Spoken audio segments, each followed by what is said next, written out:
these odds. No? No, I think maybe we should cut over to the hotel a different way. Just avoid this crew altogether.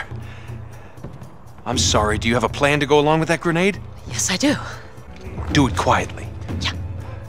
Are you sure about this? Desperate times, right? What does that mean?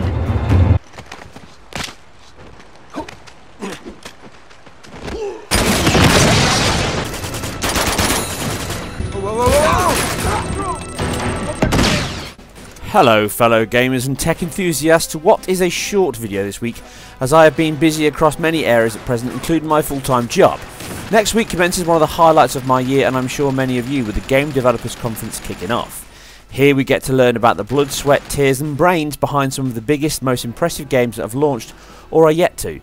Secrets behind the techniques of these games, how they improve, maximise and share the knowledge is not only a commendable side of the industry, but also one of its most interesting and intriguing.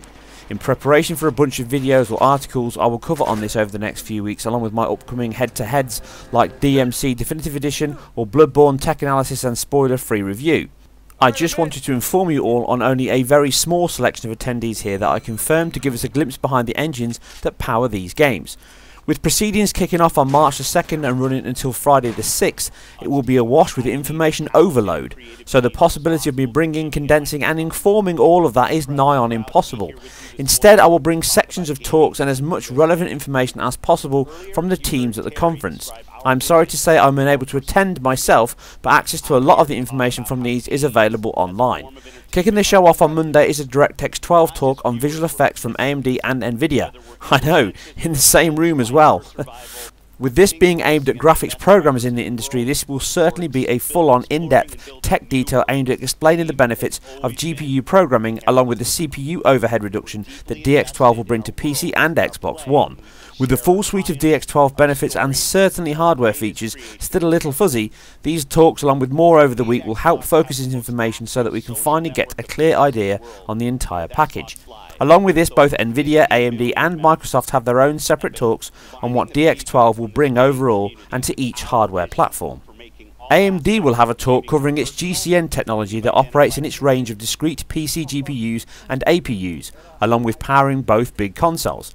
Here they will talk about the benefits the ACE manager that its latest Hawaii R9 cards and console bring, with multiple job management for asynchronous compute work, DMA to reduce bottlenecks, along with empowering developers with new techniques. It will also come with live demos. VR talk from AMD also leads to the thought that Project Morpheus, which will also have its own talk here, has had some input from AMD on the project, with real-world AAA examples given. Tile deferred rendering, forward plus rendering that powered both Forza Horizon 2 and most recently the sumptuous The Order 1886, with this engine offering up the best of both deferred and forward rendering that removes the limit of dynamic lights in games. This should be a cracker. Also of interest is AMD advance on its great Tress effects technique that was revealed in the Tomb Raider reboot and updated in the console's Definitive Edition. Now they are moving up to level 3.0 that will most likely be in use in Rise of the Tomb Raider and the new Deus Ex games from Eidos, where they will talk about the use of it in the game to power hair, fur within the rendering pipeline, including a Maya plugin. Should be great, along with seeing some of the new info the Deus Ex Universe projects bring. Nvidia have a few talks like AMD that will cover its GameWorks Black Box PC library that adds some features to games like Far Cry 4, Watch Dogs, Batman, etc. It will also have a talk on its latest Maxwell architecture of cards and what features they bring to games. Along with this, it also has more talks on its Shield mobile device, along with a new push for GPU improved VR Direct tech that will help power Oculus Rift and any other VR device, even using SLI. A talk on its physics-powered fluid simulation, along with its view on tiled resource use and ray trace shadows, in addition to a talk on Nvidia's plan on a dynamic global illumination solution with its VXGI technology.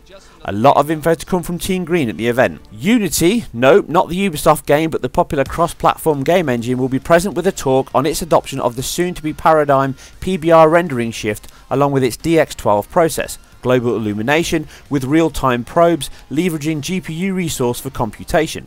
with Phil Spencer having a talk on the future of gaming across the Windows ecosystem, which will cover both PC and Xbox One, with the cross-launch and play DX12-powered Fable Legends also being announced as a free-to-play title now. This will also get a session on it and the tech that powers the PC to console playing field. That should be very interesting indeed.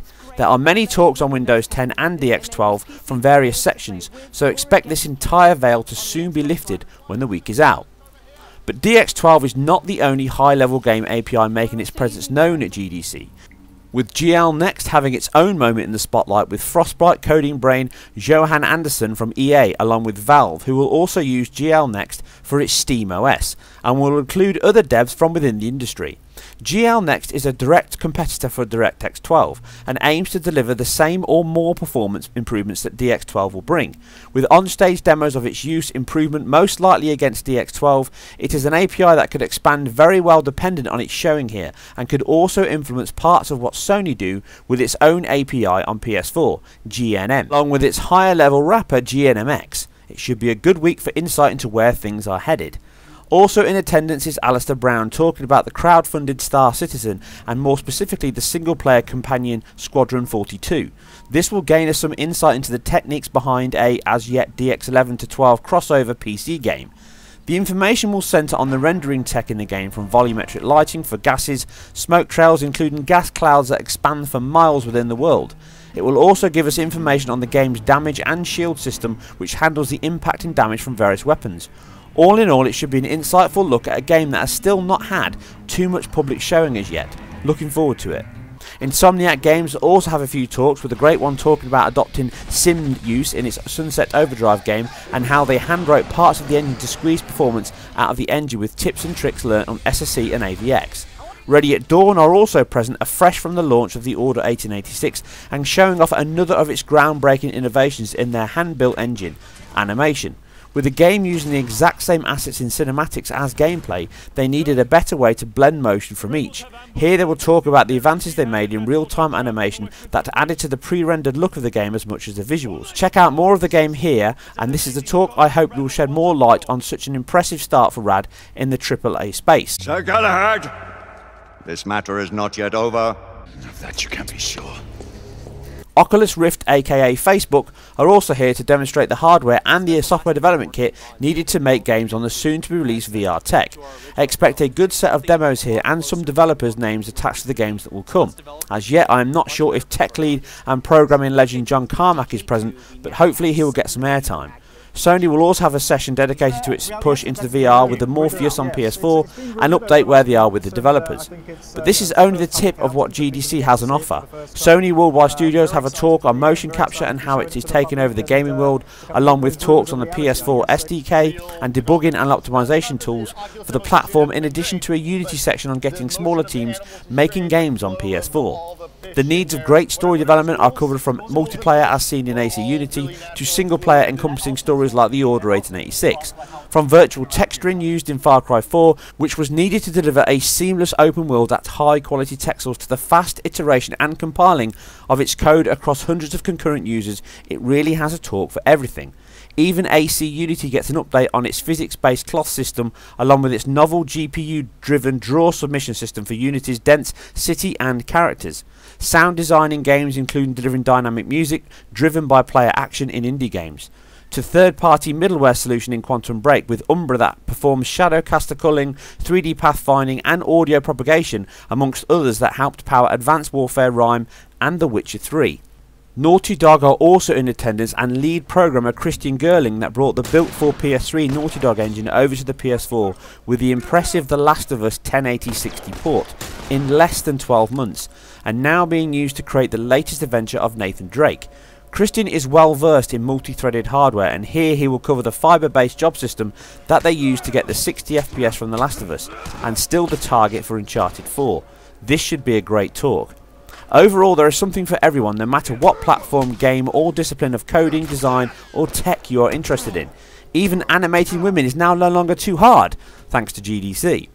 Please come back next week, as I will get the latest news, information that comes out of the show at only the level you can get here with NX Gamer. Sorry for the short video, but I'm sure over the next few weeks and beyond you will enjoy all that I have in the pipeline for you. You guys and girls take care, be sure to leave your feedback below, and I'll see you very soon on the next one. Holy shit. Gotta go!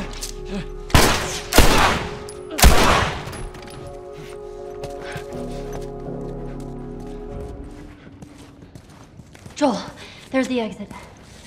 I'll see it.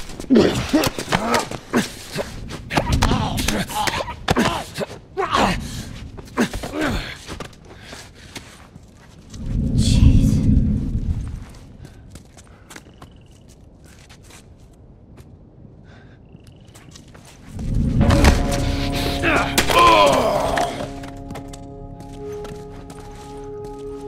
Fuck these guys.